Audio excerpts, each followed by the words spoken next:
A'udzubillahiminasyaitonirrajim. Bismillahirrahmanirrahim. Robbi a'udzubika min hamazati sayatin wa a'udzubika robbi ayah durun. Robbi srohli sodri wa yassirli amri wahlul 'uqdatam min lisani yafqahu qawli. Assalamualaikum warahmatullahi wabarakatuh. Salam sejahtera untuk kita semua. Rahayu, namaste, om swastiastu, namo buddhaya. Salam kebajikan dan sehat untuk kita semua. Kembali kita belajar bersama, membuka pikiran dan membuka hati. Bersama saya Abu Marlo, kita akan sama-sama menyelami kesadaran, kita akan sama-sama belajar untuk terus-menerus bagaimana mempelajari kehidupan ini. Sebelum kita mulai, seperti biasa kita akan sama-sama hening dulu sejenak, agar pikiran tidak terlalu sibuk, agar kita siap dan hatinya lebih terbuka. Oleh karena itu, mari persiapkan diri untuk menghadirkan utuh di sini saat ini untuk kita menghening. Kita menghening. Dipersilahkan.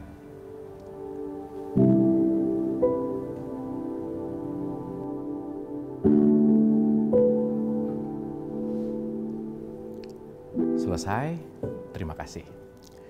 Baik, kita akan melanjutkan pembelajaran kita. Setelah kita mulai mengenal pembelajaran hidup ini, ternyata ada 3 poin penting, di mana kita ini adalah pendatang sebagai visitor, di mana kita ini adalah to learn, untuk belajar. Kita ini siswa-siswi semesta di School of Life ini, dan yang paling penting lagi adalah yang nomor 3 adalah untuk membuat impact. Wama arsalnaka ila rahmatan lil alamin.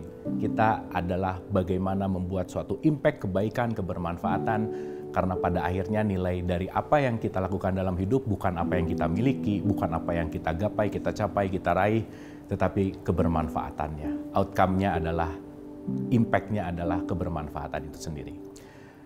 Di episode kali ini kita akan membahas lebih dalam lagi, karena penting sekali untuk kita menyadari bahwa kita udah bicara bahwa kita ini hidup dalam konteks skenario gitu. Jadi kalau saya analogikan dalam konteks hidup,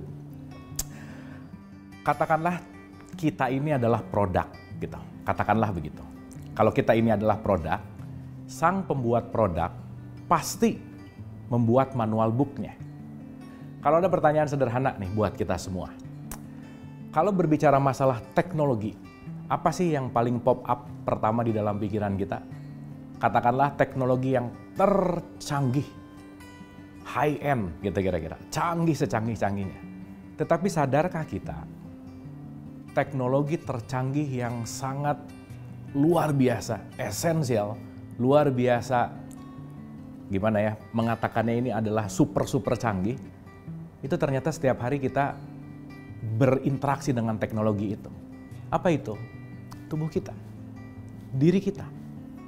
Sadarkah bahwa tubuh kita ini sebuah teknologi yang super canggih, di mana luar biasa, kita punya 50 triliun sel katakanlah. Tapi yang jadi pertanyaan, kalau ini adalah sebuah produk, seberapa sering sih kita baca manual book-nya? Seberapa sering kita menyelami manual book-nya untuk kita bisa mengerti untuk menggunakan produk ini gitu. Nah, pada episode kali ini kita akan menyelami tentang bagaimana sih kita menyelam kepada manual book-nya itu. Di mana sih manual book-nya dan apa yang harus kita lakukan terhadap manual book itu gitu. Oke, kita akan mulai, dan seperti biasa saya bicara di sini bukan mau menceramahi, bukan mau mengajari, tetapi kita adalah teman perjalanan, kita adalah sahabat perjalanan yang kita sama-sama belajar. Karena saya yakin kita semua adalah murid dan kita semua adalah guru yang saling memberikan pelajaran. Mari kita mulai. Berbicara masalah manual book, berbicara masalah pedoman, begitu. Kalau kita menyelam lebih dalam, saya akan mengutip di surat 45 ayat 20, itu ada statement yang sangat menarik untuk kita renungkan. Oke ya, kalimatnya begini. A'udzubillahiminasyaitonirrajim. Bismillahirrahmanirrahim. Hadza basoirul linnasi wa huda wa rahmatul liqaumi yuqinun. Oke. Dalam konteks bahasa, ketika kita berbicara hadza basoirul linnas, di situ ada kata-kata, boleh dicek nanti di Al-Qur'an itu sendiri gitu. Kalimatnya begini kira-kira. Al-Qur'an ini adalah pedoman bagi manusia. Al-Qur'an ini adalah pedoman bagi manusia. Garis bawah tanda seru yang ingin ditekankan kalimat di sini dan penting untuk kita sadari, karena kadang-kadang ketika kita tidak membuka pikiran, kita hanya akan mengkotak-kotakan bahwa Al-Quran ini adalah kitab suci untuk umat tertentu gitu misalkan. Tidak salah sih, tetapi karena kita akan masuk ke dalam kesadaran yang lebih dalam, perluasan kesadaran yang lebih luas lagi, mari kita renungkan kalimat di mana Al-Quran ini adalah pedoman bagi manusia. Kalimat dalam bahasa Arabnya adalah nas, bagi manusia. Berarti kalau Quran ini adalah pedoman bagi manusia, Quran ini berlaku universal. Siapapun Anda yang Anda ini adalah manusia, ya manual booknya namanya adalah Al-Quran. Nah, yang menarik adalah dari kalimat Al-Quran ini adalah pedoman bagi manusia. Jadi kalau mau digambarkan, ketika Sang Maha, ketika Allah menciptakan kita semua, yang tadi saya katakan bahwa kita ini adalah produk, Sang Pencipta pasti bikin manual booknya dong. Gak mungkin gak ada manual booknya, sangat gak mungkin. Ya cuman si produknya ini kadang-kadang dalam tanda petik malas membuka manual booknya, jadi nggak ngerti produk ini untuk apa. Nggak tahu secanggih apa, nggak tahu sehebat apa, nggak tahu sekeren apa, karena terbatasi oleh limitasi pemikiran. Gitu ya. Nah, kalau mau digambarkan, katakanlah begini. Allah sebagai Sang Pencipta, saya tulis MB itu adalah manual book, di mana manual book ini adalah Quran. Quran ini didesain untuk siapa? Untuk yang disebut dengan yang namanya manusia, gitu kira-kira. Koma, wahuda warohmatul liqaumi yuqinun, dan akan menjadi rahmat dan petunjuk, hudan, untuk orang-orang yang masuk ke dalam konteks yang namanya yuqinun di situ kalimatnya. Artinya adalah ya, yakin. Nah sekarang kita renungkan kata-kata yakin. Saya bisa meyakini sesuatu tentu saja melalui satu proses yang namanya mengalami. Kalau saya tidak mengalami gula itu manis, maka saya tidak akan yakin gula itu adalah manis. Dan saya nggak perlu lagi teori, nggak perlu lagi apapun kalimat pendukung apapun ketika harus mengatakan gula manis, karena udah yakin nih, karena saya udah mengalami, ya udah gula itu manis apa adanya karena saya sudah mengalami, gitu kira-kira. Ya, bisa tangkap ya. Jadi poinnya adalah Quran pedoman bagi manusia, tapi bagi manusia ini untuk masuk ke dalam konteks yang namanya yakin. Berarti ada transformasi dari Quran yang bentuknya kitab bacaan untuk ditransformasi kepada siapapun yang membacanya menjadi yakin, menjadi pengalaman. Disitulah konteks di mana Quran yang dialami, bukan hanya dibunyikan, gitu kira-kira. Tetapi faktanya, justru mayoritas ketika sekarang membaca kitab suci, dalam hal ini adalah Quran misalkan, rata-rata yang dicari yang menjadi goals atau tujuannya adalah selesai membacakan, hatam, selesai, that's it, udah selesai. Itu bagus banget, iya, ketika kita membacakan bagus sekali, pasti bermanfaat, berpahala gitu misalkan. Tetapi mohon maaf nih, apakah ketika saya membacakan saya tahu apa yang saya baca? Belum tentu. Karena mohon maaf, orang yang bagus sekali membacakannya, belum tentu akhlak perilakunya sebagus suara ketika dia membacakannya.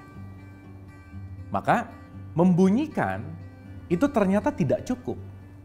Karena harus masuk ke dalam konteks yang namanya yakin. Dan yang namanya yakin berbicara masalah rasa, berbicara masalah pengalaman, itu dasarnya bukan hanya tahu, bukan hanya melihat, bukan hanya membaca, tetapi masuk ke dalam spektrum yang namanya rasa. Kalau rasa kan udah bukan di sini sebetulnya, tetapi rasanya ada di sini. Maka nanti di dalam ayat tertentu, di surat 29 ayat 49, bal huwa ayatum bayyinah fi sudur, Quran sejati itu ada di sini sebetulnya. Di mana teks yang sudah tertranskrip, tertransformasi menjadi sebuah pemahaman yang outputnya adalah perilaku. Jadi Qur'ani itu bukan masalah hafal. Qur'ani itu bukan masalah rajin baca, menghatamkan, bukan. Meskipun baca, menghatamkan, hafal penting dan itu bagus banget. Tetapi mohon maaf harus saya sampaikan, hafal dan rajin baca belum tentu merubah transformasi akhlak lebih baik, karena boleh jadi baru hanya dalam tahapan membunyikan, gitu kira-kira. Pembelajaran ini masih akan tetap dilanjutkan, tetap bersama saya.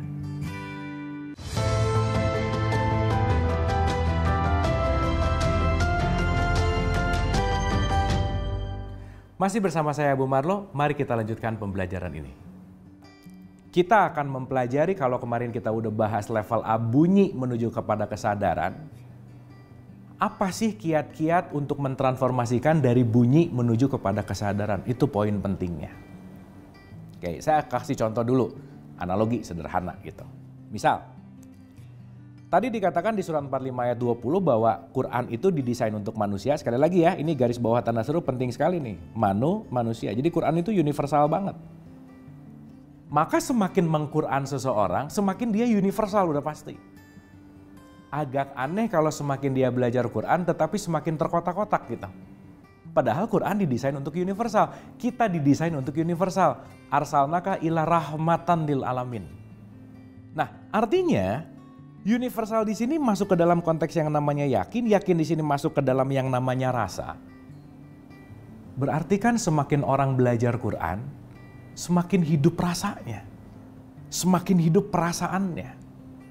Nah, oleh karena itu, kita akan membahas lebih detail gimana sih mentransformasi tulisan menjadi rasa.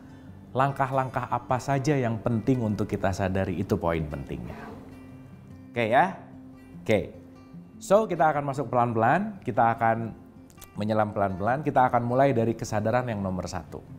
Oke, kita akan masuk ke tahapan nomor 1. Baik.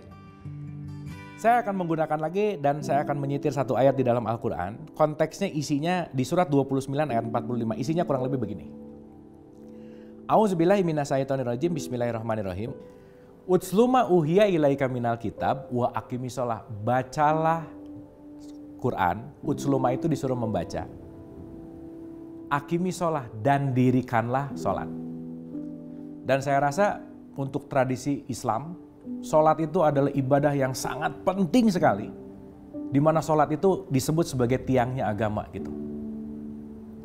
Tetapi yang terkadang dilupakan, kalimat sholat ini keluar ketika setelah ada kata-kata yang namanya bacalah. Karena kenapa? Di dalam sholat pasti ada bacaan-bacaan tertentu yang harus kita baca gitu kira-kira. Maka nanti akan ada erat kaitannya dengan ayat ini. Di mana inna sholata tanha anil fahsya iwal munkar. Saya kasih contoh sederhana. Kita berbicara menuju kepada kesadaran, gitu ya. Jadi kalau dari level A tadi yang bunyi, dari bunyi menuju kepada sadar. Dikatakan di ayat tadi, proses pertama yang penting untuk kita selalu ada di top of mind kita. Dan jangan lupa, bahwasannya kalau kita berbicara Nabi Muhammad mendapatkan wahyu pertama, itu nggak langsung disuruh sholat. Tetapi ikro disuruh baca dulu. Maka di sini bacalah dan dirikanlah sholat. Dua hal poin yang sangat penting dan tidak bisa terpisahkan. Maka yang nomor 1, ketika kita berbicara dari bunyi menuju kepada sadar, kesadaran apa sih yang harus kita miliki supaya ada transformasi kesadaran? Kesadaran tentang betapa pentingnya membaca, itu penting banget. Kesadaran untuk ada terus ingin selalu membaca. Di mana membaca adalah gerbang menuju kepada kesadaran itu sendiri. Nah, apa sih dari konteks baca di sini? Utsluma uhiya ilaika minal kitab wa aqimisolah. Bacalah kitab Al-Quran dan dirikanlah sholat. Berarti membaca itu penting. Karena di dalam bacaan itulah yang akan kita baca waktu sholat. Karena sholat itu nanti outputnya adalah bagaimana kita membuat diri kita mencegah dari perbuatan keji dan munkar.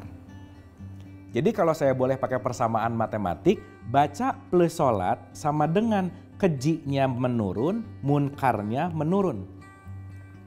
Berarti parameter indikator orang ini sholatnya sukses atau tidak, yuk kita renungkan. Apakah saya semakin dermawan atau tidak? Apakah saya masih menilai orang lain atau tidak? Nah, saya kasih contoh lagi. Misal, kalau ada pertanyaan simpel aja, lawan kata sadar apa sih? Kan kalau kanan, kiri, atas, bawah. Kalau sadar apa? Rata-rata kalau saya tanya gini jawabannya tidak sadar, benar sih. Tapi spesifik untuk lebih mudah, lawan kata sadar ini namanya artinya adalah mabuk gitu kira-kira.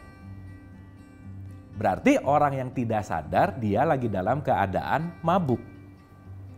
Maka nanti kita sangat sering mendengar nih kata-kata, janganlah kamu sholat dalam keadaan mabuk.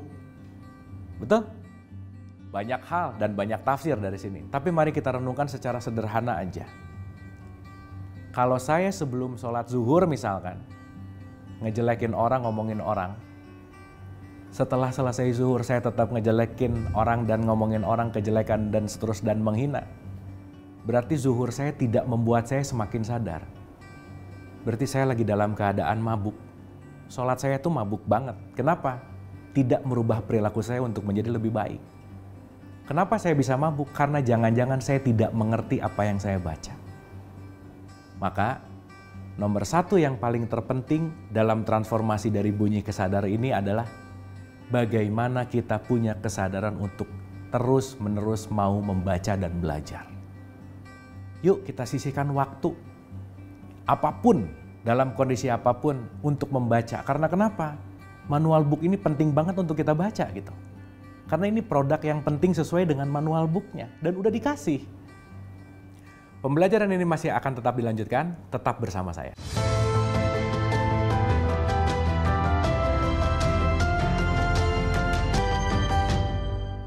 Masih bersama saya Bu Marlo, mari kita lanjutkan pembelajaran ini. Di fase baca ini ternyata bukan fase yang paling paripurna, enggak, ini baru fase 1. Karena berikutnya, kalau saya cuma membaca, balik lagi saya cuma membunyikan. Maka di surat 3 ayat 79 di kalimat terakhirnya ada kata-kata wa bima kuntum tadrusun. Familiar sekali saya rasa dengan kata-kata tadarus atau tadrusun. Di mana tadarus atau tadrusun selama ini jangan-jangan hanya diartikan membaca cepat-cepat lagi misalkan. Karena tujuannya pengen hatam. It's fine, oke. Tetapi mari kita selami lebih dalam makna tadarus atau tadrusun itu bukan hanya membunyikan tetapi mempelajari. Maka tadarus itu bukan hanya bunyi tapi mempelajari juga. Nah oleh karena itu, yuk kita tingkatkan kesadaran kita tentang tadarus bukan berarti baca cepat-cepat jadi hatam, baca cepat-cepat jadi hatam. Saya udah hatam 2 kali, 3 kali, itu bagus. Tapi sudahkah kita masuk ke dalam level pembelajaran? Belum tentu. Karena mempelajari ini nanti akan masuk ke level berikutnya. Di mana di surat 12 ayat 2 dikatakan alif lam ra tilka ayatul kitabil mubin inna anzalnahu qur'anan arabiyyan la'alakum ta'qilun. Statement kalimat akhirnya adalah agar kamu menggunakan akal. Akal fungsinya untuk apa sih? Paham. Maka gimana saya mau paham kalau saya tidak pernah mempelajari? Gitu kira-kira. Karena mohon maaf banget. Terkadang ada dikotomis antara keilmuan di dalam konteks kehidupan. Kadang-kadang begitu membaca Quran, mempelajari Quran ini dikotomiskan ini pelajaran agama, ini pelajaran untuk yang di luar dunia apa dan seterusnya, ini bukan pelajaran untuk saya. Padahal kan tadi di awal udah kita singgung bahwasannya kita manusia, manual booknya adalah Quran. Dalam keadaan apapun Quran ini bisa menjadi manual book untuk mengarahkan kita sesuai dengan proses penciptaan itu sendiri. Maka penting banget untuk masuk ke dalam level yang namanya paham. Jadi nomor 1, yuk kita miliki kesadaran untuk mau terus membaca. Ya kita mungkin bisa mendisiplinkan diri lah sehari ada membacanya deh gitu kira-kira. Karena nanti di situ akan masuk ke dalam level akhirnya jadi mau mempelajari. Sehingga poin pentingnya adalah masuk ke dalam level yang namanya paham. Saya mungkin perlu menceritakan fenomena yang terjadi saat ini gitu. Banyak sekali orang tua yang selalu bertanya kepada anaknya, "Nak, udah sholat atau belum?" Ketika si anaknya jawab, "Udah mah" atau "Udah pah", orang tuanya langsung tenang. Oh, anak saya udah sholat. Itu bagus banget untuk pengingat. Tapi berapa persen dari kita semua yang nanya sama si anak nih, "Nak, waktu sholat bagian iftitah mana yang kamu gak paham? Bagian Al-Fatihah mana yang kamu gak ngerti?" Sehingga membuat si anak ini bukan hanya mengolahragakan dirinya, bukan hanya menggugurkan suatu kewajiban, atau bahkan mohon maaf harus saya sampaikan, dia jangan-jangan mengerjakan karena takut dimarahin sama ibu bapaknya. Dan kita tahu, segala sesuatu yang dilakukan dengan atas dasar ketakutan pasti gak ada keikhlasan, pasti kebermanfaatannya akan berkurang gitu. Nah, oleh karena itu, poin pentingnya adalah kenapa di situ ada kata-kata takkilun tadi di surat 12 ayat 2. Di mana takkilun itu adalah paham. Paham di situ adalah mengerti. Maka mengucapkan bismillah dengan ucapan hanya bunyi dan kesadaran, itu outputnya akan beda. Contoh sederhana. Di sholat mengatakan inna sholati sholatku wa nusuki ibadahku, hidupku matiku hanya untuk engkau ya Allah. Lagi sholat ngomongnya untuk Allah. Tapi selesai sholat banyakkan komplain lagi, ngeluh lagi, gitu kira-kira. Nah oleh karena itu, 3 poin di awal ini yang penting adalah mari kita punya kesadaran untuk baca. Di mana baca itu adalah penting sekali untuk membuka gerbang berikutnya menuju kepada mempelajari. Ingat, pelajari itu dalam konteks bahasanya adalah tadarus. Tadarus itu bukan hanya bunyi, hatam, no. Tetapi juga mempelajari. Dan setelah tadarus, mari kita masuk ke dalam level yang namanya ta'kilun. Untuk masuk ke dalam level yang namanya paham. Nah sekarang kalau udah paham, apa sih yang harus dilakukan? Ya tentu saja. Ingat, kita ini semua adalah peran, kita ini semua melakukan sebuah perjalanan. Dan output yang paling terpenting adalah bukan hanya sekedar paham, tapi ditransformasikan menjadi akhlak dan perilaku. Maka level berikutnya setelah dibaca, dipelajari, dipahami, tentu saja disitulah kita penting sekali untuk menjadi amalan-amalan kita yang kita amalkan dalam kehidupan kita sehari-hari.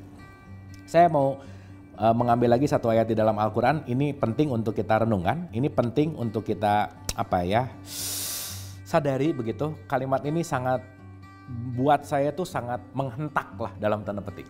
Kalimatnya begini. Ya ayyuhalladzina amanu surat 61 ayat 2 dan 3. Lima ta'kulun ma la taf'alun. Hai orang beriman. Orang beriman itu hai orang yang sadar. Kenapa kamu mengucapkan sesuatu, mengatakan sesuatu yang tidak kamu lakukan? Jadi ada orang yang ngomong tapi nggak melakukan apa yang dia omongin. Mungkin kalau bahasa orang yang sekarang tuh bahasa yang populer itu walk the talk gitu. Bagaimana dia mengucapkan sesuatu dan dia melakukan apa yang dia ucapkan. Sampai kalimat berikutnya di ayat berikutnya adalah kabura maqtan indallahi antaqulu ma la taf'alun. Kebencian di sisi Allah ketika kamu mengatakan sesuatu yang kamu nggak lakukan.